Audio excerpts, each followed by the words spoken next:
Tudo bem, galera? Como é que vocês estão? Vamos lá. Fala, galera. Tudo bem com vocês? Espero que vocês estejam bem. Hoje, gente, vamos falar sobre o quilombo, tá? Quilombos. Primeiramente, o conceito que vem a ser quilombos, né? Começou lá no Brasil, colônia, ok?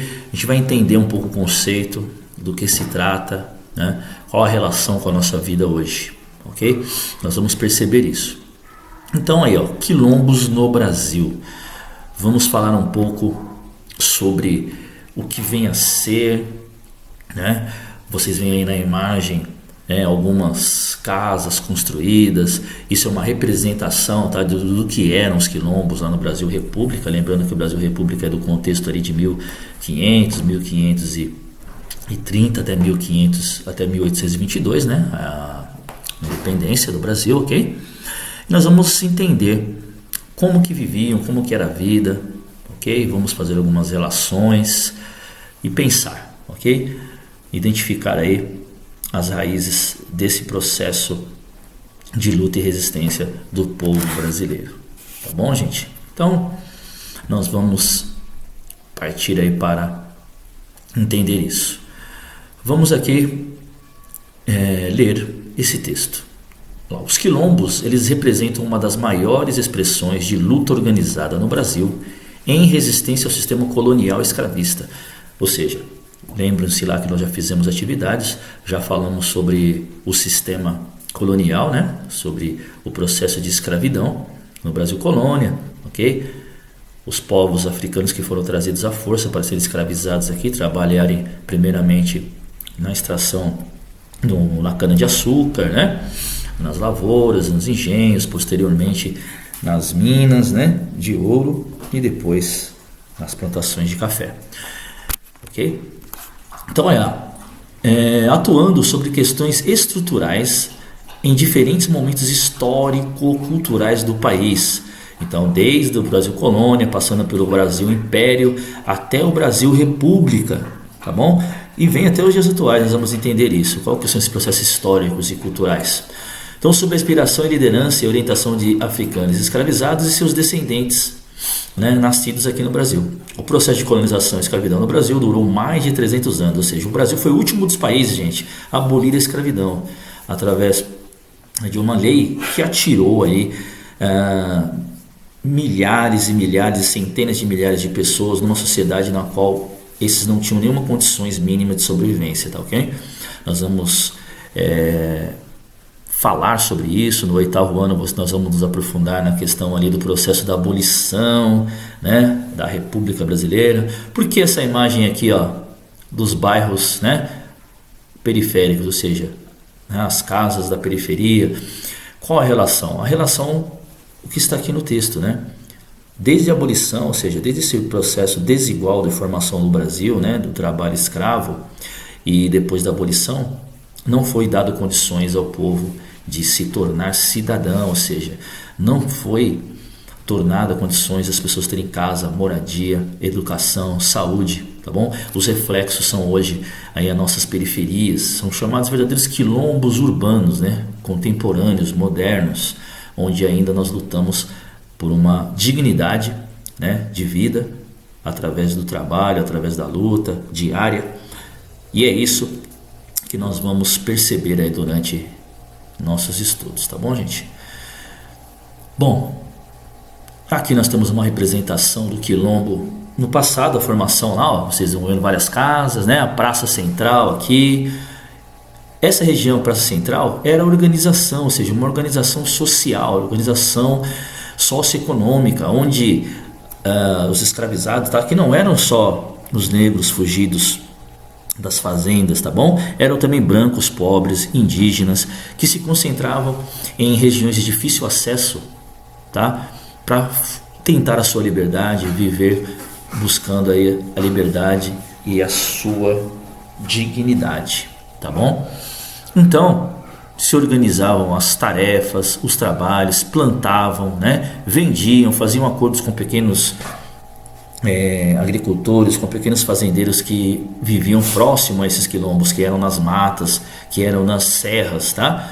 Então olha lá, quilombo é um movimento amplo e permanente que se caracteriza pelas seguintes dimensões: vivência de povos africanos e também, como eu disse, brancos, indígenas, que se recusavam à submissão, ou seja, à exploração, à violência do sistema colonial e do escravismo, ou seja, obviamente, né, ninguém gosta de ser escravo, de ser torturado, morto, ou seja, ninguém gosta de se sentir aí subjugado. Então, formas associativas, ou seja, viviam em comunidade, tá bom? Que criavam em florestas de difícil acesso, como eu disse, nas serras também, para a defesa e organização socioeconômica, social, ou seja, tinham lá a sua cultura, religião, organização do trabalho, organização do lazer, tá bom?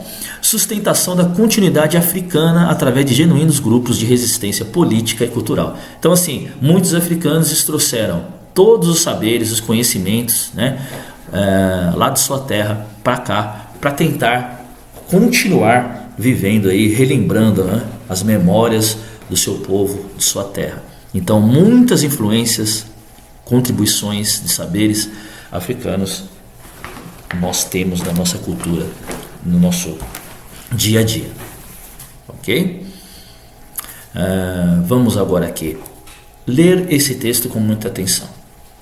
Então, lá, desde o princípio da colonização, no século XVI, os africanos escravizados se engajaram, ou seja, eles, né, foram aí à luta num combate firme contra a condição de escravizados em diferentes, né, em núcleos de resistências diversos, que são os quilombos, né? Além dos quilombos, o principal dos quilombos que se destacaram foram a República de Palmares, ou seja, Quilombo dos Palmares, onde nós vamos estudar lá a figura de Zumbi dos Palmares, né, o herói brasileiro da consciência negra, que comemoramos sempre dia 20 de novembro. República de Palmares. Tivemos a revolta dos alfaiates, ok? A balaiada, revolta dos malês. Revolta dos alfaiates, balaiada, revolta dos malês, nós vamos ver mais aí no 8º ano, mas eu vou dar uma introdução para vocês sobre essas revoltas, que também foram revoltas escravas, né? Revoltas populares. Lembre-se bem, gente, não estava apenas envolvido africanos, mas estavam os afros brasileiros, ok? Brancos, pobres, indígenas, ou seja, as pessoas das mais várias tonalidades de pele, tá bom? A revolta popular, ou seja, o povo já aí em franca miscigenação, lembre da miscigenação que nós já falamos, ou seja, a mistura, né, de raças, já formando aí o povo brasileiro e obviamente todo mundo buscando a sua liberdade e melhores condições de vida, ok? E o que eram esses processos aí de resistência? Quilombos, né? Os quilombos e as revoltas, ok? Que foram importantíssimas e muito bom para o desenvolvimento do nosso país. Entre tantos outros núcleos que continuam no pós-abolição, em oposição às consequências da escravidão, tá? A luta por liberdade, como eu sempre disse aí para vocês, que sempre foi negada. Esse texto aqui é do livro do historiador Nascimento, de 1980. Então os quilombos eram sociedades avançadas do ponto de vista da organização. Como eu disse, tinha organização política, cultural, organizavam todo o trabalho, toda a cultura, a religião, de valores, de prática de socialização e de regime de propriedade, né? Cada um tinha a sua parte da sua terra onde eles produziam mandioca, café, frutas, arroz, feijão, para a sua própria subsistência e também para comercializar, como eu disse, com comerciantes próximos ali dos quilombos.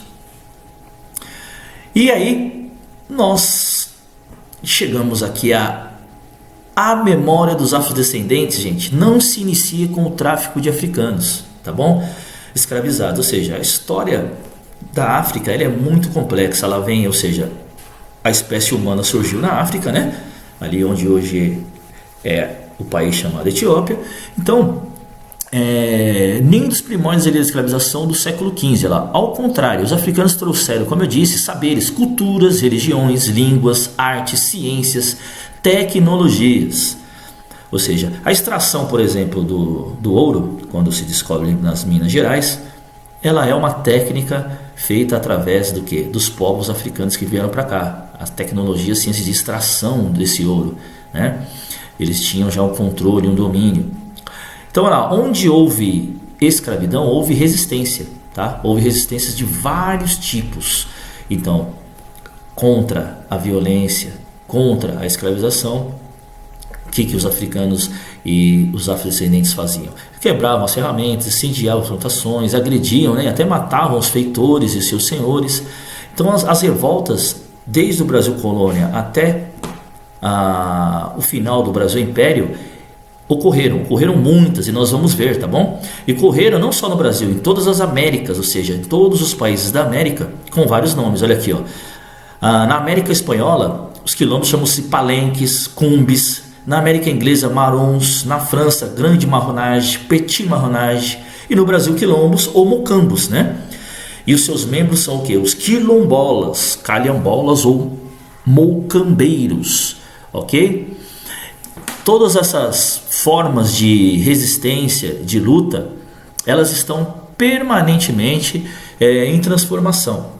Se no passado eram quilombos, né? Hoje nós podemos, como eu já citei no início, falar sobre o quê? Os bairros periféricos, né? Ou seja, as periferias como quilombos urbanos, no sentido de resistência, no sentido onde todos estão lutando por uma vida digna, não é? Lutando ainda por uma liberdade, que seja o quê? Uma liberdade econômica, uma liberdade de socialização, ou seja, de poder ter acesso a tudo o que a cidade nos proporciona, como saúde, como educação, né? Que nós vemos aí os bairros periféricos tendo uma falta enorme do serviço público, ok? Saúde, educação, moradia, né? Ruas asfaltadas, água, nós temos todo esse problema. Então assim, os quilombos de um passado onde as populações fugiam para tentar sua liberdade e ainda no regime escravocrata, hoje nós temos aí essa desigualdade social que vem desse passado, como eu disse, né? Após a abolição, toda essa população foi jogada à própria sorte e tiveram que ir morar exatamente nas regiões mais distantes das grandes cidades, dos grandes centros, e isto gerou essa desigualdade. Obviamente que existem outras características, né, de transformações políticas, né, mas isto é uma origem aí dos nossos problemas sociais, principalmente no que se trata da desigualdade tanto racial como de classe, né? Brancos e pobres, né? Negros, indígenas, lutando por uma melhor condição de vida e de trabalho nas periferias hoje, ok? Então olha aí, ó. Agora tá dando para enxergar melhor, né? Ó. Então, como eu disse, ó, essa fuga aí aconteceu nas Américas e tinha outros diferentes nomes, né? Como eu disse, o palanques, cumbes, também outros nomes aí, marronage, né? Na América Francesa, e quilombos aqui no Brasil. Bem, gente, para concluir aqui esse pequeno vídeo, significado do nome quilombo. Então, o quilombo, ou quilombo com K, vem de mibundo, são povos de uma etnia, de um grupo, de um povo de origem africana, tá? Também denominados de banto. Então, quilombo é uma sociedade em que todos vivem em união, comunalismo, ubuntu. Olha aqui essa imagem do ubuntu. As crianças com os seus pés fazendo uma roda, um círculo, significa o quê? Sou porque nós somos. Esse é o sentido filosófico, ou seja, um modo de vida em que os africanos nos trouxeram e que a gente tem isso dentro da gente. Nós temos isso na nossa cultura, não só essa cultura contrária à cultura do individualismo, do fazer sozinho, né? O que significou o comunalismo? É a união. Significa que uma pessoa, ela não consegue sobreviver se os outros também não estiverem bem, ou seja, um ajudando o outro. É aquele verdadeiro tamo junto que hoje se fala por aí nas ruas, mas o tamo junto é o tamo junto de verdade. É o comunalismo, a união, a força de todos juntos, ok? Todos vivendo em sociedade, dividindo, compartilhando, né? Como eu disse para vocês, eles compartilhavam ali tudo que era dividido, olha lá, tudo que era produzido nos quilombos, né? E o que nós vemos hoje aí em muitas comunidades, né? Em muitos bairros. O que é a associação de bairros, né? A ideia exatamente surge daí, ó, dessa contribuição cultural. A associação de bairro nada mais é que uma associação que nós temos hoje nos bairros periféricos para ajudar as pessoas, né? Aquela entrega de cesta básica, de roupas, ou seja, a união das pessoas dividindo tudo aquilo que é produzido para quem necessita, ok? Então é Ubuntu sou porque nós somos. Se uma pessoa não está bem, a comunidade não vai bem, né? Nosso mundo, nossa vida hoje tem que voltar um pouco, pensar no passado e principalmente nessas formas de vida, sobrevivência, mas a união, tá? Com união, com força, com esperança, apesar das dificuldades.